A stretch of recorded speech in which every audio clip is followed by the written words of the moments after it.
Volkswagen is moving ahead with recalls and compensation plans in major markets to remedy the fallout from its emissions cheating scandal.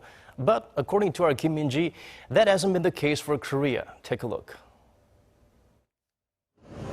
Volkswagen's so-called dieselgate scandal has sent its car sales downhill in major markets across the world. Sales of Volkswagen cars in the U.S., for one, came to almost 28,800 last month, down over 17% from a year ago.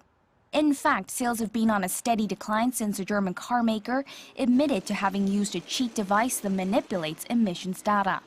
But it's a different story in Korea.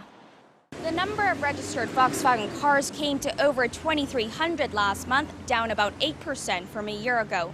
It's still a drop, but a big improvement in comparison to January and February, when it fell 45% and 25% respectively. Sales may be on a recovery track, but the German automakers' recall and compensation plans in Korea have still lagged what's been done in other markets. Korea's Environment Ministry has rejected Volkswagen's plan to recall vehicles in question for a third time, as the German carmaker did not admit to using the cheat device. Previously, the plans were rejected for lack of information. In Germany, however, Volkswagen received approval from authorities to go through with its plan to recall more than 800,000 vehicles, while U.S. authorities have also made progress toward a settlement. In the U.S., for example, sales drop as consumers refrain from buying products from a company deemed unethical. On top of that, due to strict laws, if the matter is not settled quickly, the fines soar as more emissions are emitted. So the car maker does its utmost to settle the issue.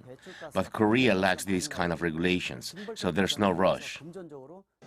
Experts say the Korean government needs to take environmental issues more seriously, as well as take a stronger role in implementing and revamping laws to stop Korean consumers falling victim, and promote incentives to get more people to buy eco-friendly cars. Kim Min-ji, Arirang News.